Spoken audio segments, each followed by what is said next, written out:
Hey, Bluebies. How you doing? I got a story to tell you. Valentine's Day just passed, and in honor of that wonderful Hallmark holiday, I've got to tell you that I have met the most beautiful coworker that I've ever had and that I ever will have. And I don't have a picture, but this is a picture of, well, my beautiful coworker looks a lot like this.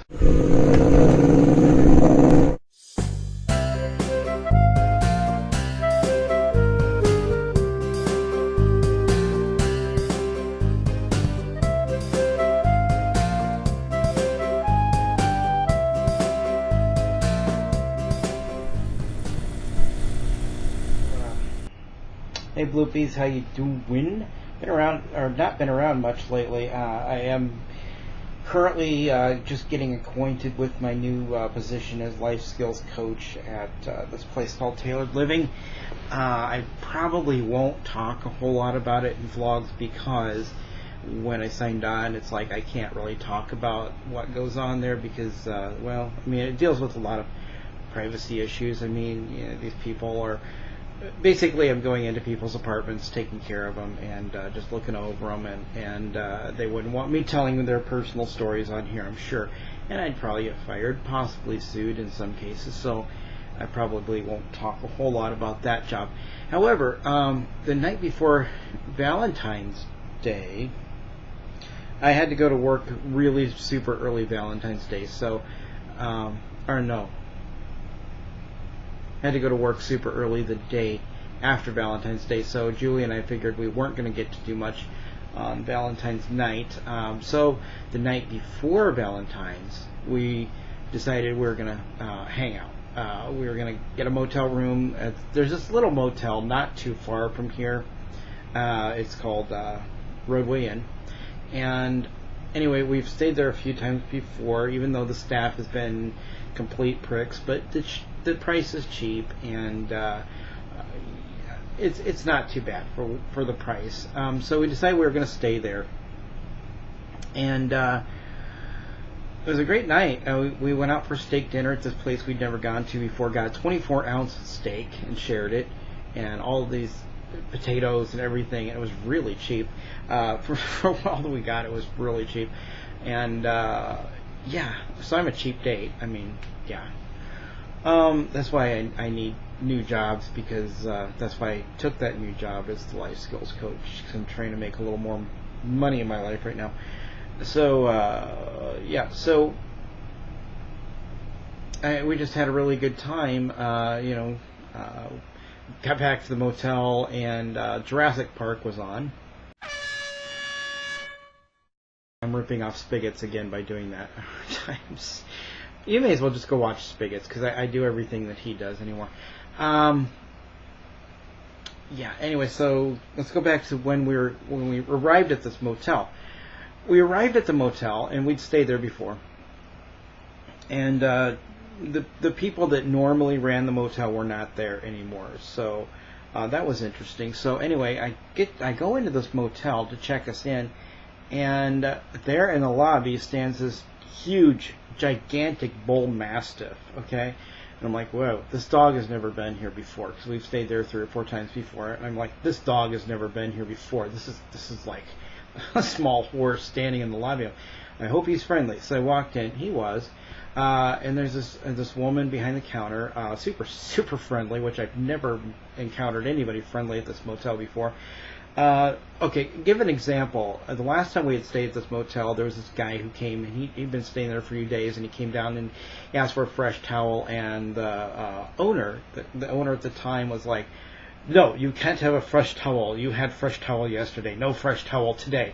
And he was like the soup Nazi from Seinfeld, but he's the towel Nazi.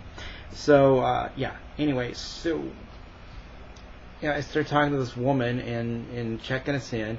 And she's like, I'm sorry, I'm going really slow. This is like my second day here. And I'm like, no problem, not a big deal. And so I started talking to this dog a little bit. His name is Bruiser. And it's like I said, a small horse, like small brownish gray black just massive muscle. This dog is terrifying, but once you get to know him, he's like a little pussycat. So I got all checked in, and Julie and I went out for our steak. We came back, and we started talking to this woman. She was still there, Kathy, turns out to be her name. And she's like, by the way, are you looking for a job? And I said, well, funny you should ask. I had 2 jobs.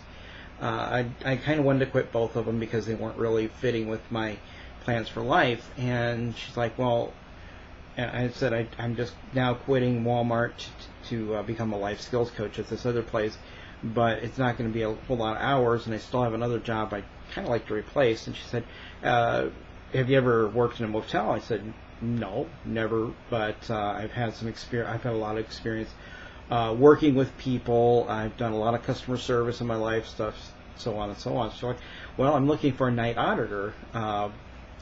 Would you be interested? I said, well, how much does it pay? She said, and she told me, and I said, well, that sounds pretty good. So I thought about it quite a bit. I said to Julie, the only thing that's holding me back, I'm not sure how this fits into my future plans, as I mentioned before. Someday I'm going to be running a Bible camp. So I'm like, I'm not sure how this is going to fit in. And Julie's like, well, come on. I mean, it's obvious. You'd be learning about hospitality, keeping people company. Keeping them comfortable, keeping them happy, and so forth. I thought, that's true. I would be. So, long story short, I'm working there as a night auditor. I go in at 11 o'clock at night. I'm there till 7 in the morning every other night, Monday, Wednesday, Friday. And I really don't do a whole lot. The people who own this place before just basically ran it to the ground. They started telling people that the place was closing down. If you search on the internet, some places even listed as being closed down for good, which is totally untrue. I mean, I'm working there, so I know we're still open. So yeah, it's fun. And so Bruiser is now the most beautiful coworker I've ever had. I have bonded so much with this dog, it's not even funny. I love this dog. He is so cool. The first night I was there, I mean, I had nothing to do really. Kathy showed me around, showed me how to do some stuff until about 1 o'clock. Now this woman had been running this motel by herself, pretty much, for when I first met her. It was just her and this other girl. That was the whole staff. So she basically was running on almost no sleep, even when I met her. And by the time my first day there came along, it'd been like 2 or 3 weeks since she's had a decent sleep. And I walk in the office, it's about 2 o'clock in the morning, and she's like sitting at her desk, practically asleep. She's trying to do some sort of work, and I'm like, you know what, why don't you does this have to be done right now, or can it wait? She's like, oh, it can probably wait till later. I said, well, just go to bed. I got this. She's like, I hadn't checked anybody in yet, but she's like, are you sure going to be okay? And I said, yeah. And I had nothing to do. I had some towels to fold, and then I had nothing to do until it was time to put breakfast out. So I sat around in this conference room for 4 hours with Bruiser watching TV, and that was pretty much my whole first night there. Most of it was just watching TV with Bruiser, and then around 6 or so, Kathy helped me put out breakfast, and that was it. And also, I'm going to go ahead and tell this story, and if the girl who is in this story ever sees this, well, I'll talk a little bit about her at the end. This girl who works there, the other girl who was helping Kathy, her name is, well, I don't think I'll tell her name because this is kind of an embarrassing story about her, but she comes walking in I was sitting in the conference room with the TV on. I actually dozed off, and she comes walking in, and I woke up, saw her there, and she walks out.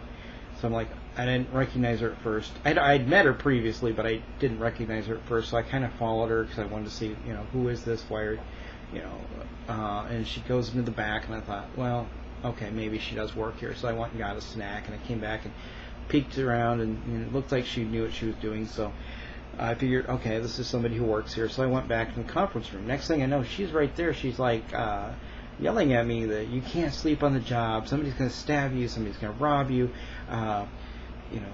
you're not going to have a job here tomorrow. You need to know that, and blah blah blah. So we got in this little argument, and so finally we woke up Kathy. This is about 4:30. Kathy had only had a couple hours of sleep, so I hated to wake her, but we woke her up, and she told the girl, no, he had permission to be in the conference room. He had permission to be watching TV. And I told him you'll probably fall asleep, because this girl assumed that I had a long list of chores to do, which I didn't. And she assumed that I was shirking my duties and taking a nap, and she assumed that I was supposed to be behind the desk the whole time, which when there's no customers coming in that late at night, so there's no real reason to be behind the desk all the time. So we got all that straightened out, and then she started apologizing, and I told Kathy later, whenever I get in arguments like that with a coworker, they usually become my best friend. So I have pretty high hopes that this girl and I are going to get along from now on. And I told Kathy, you know what, this just shows that she's got a passion for this place. She wants to help you get this place back on its feet, because, as I said, the previous owners had run it into the ground. And basically the story is the motel is now owned by the bank, and they're going to foreclose at some point if we can't get it running. So I feel like this is kind of my mission in life right now, is to help Kathy get this place up and running. And so I want to do a good job while I'm there. So I didn't fall asleep on purpose. I wasn't shirking any duties. Last night I went in and I have a lot more to do, so I managed to stay awake all night, and I got all my chores done. Kathy got up about 3:30 in the morning, caught me mopping the floor, which was one of my chores, but so she knows I'm getting my stuff done. And so yeah, that's kind of become one of my missions in life right now. I don't think I'm going to work there for a long time, and I've already told Kathy that if Tailored Living offers me full-time, which they have indicated they probably will soon, that I may not be at the motel that much longer, or I may just drop down to working there once a week, because so far I really like it. Kathy is one of the nicest bosses I've had so far ever in my whole life.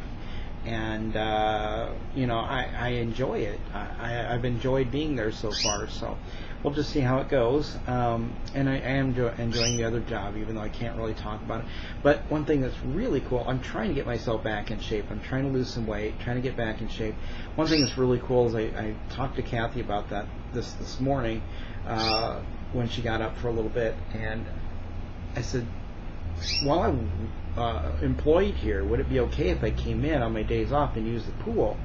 She's like, sure, why not? And she's like, bring Julie if you want, because she's met Julie, of course, the night that we stayed there. And so yeah, she's met Julie, and Julie loves Bruiser, by the way. Julie and Bruiser have bonded as well. So Kathy is talking about that Bruiser might go stay with her mom, and maybe not be at the motel anymore, which makes me sad, but I'll still be there, even if Bruiser's not.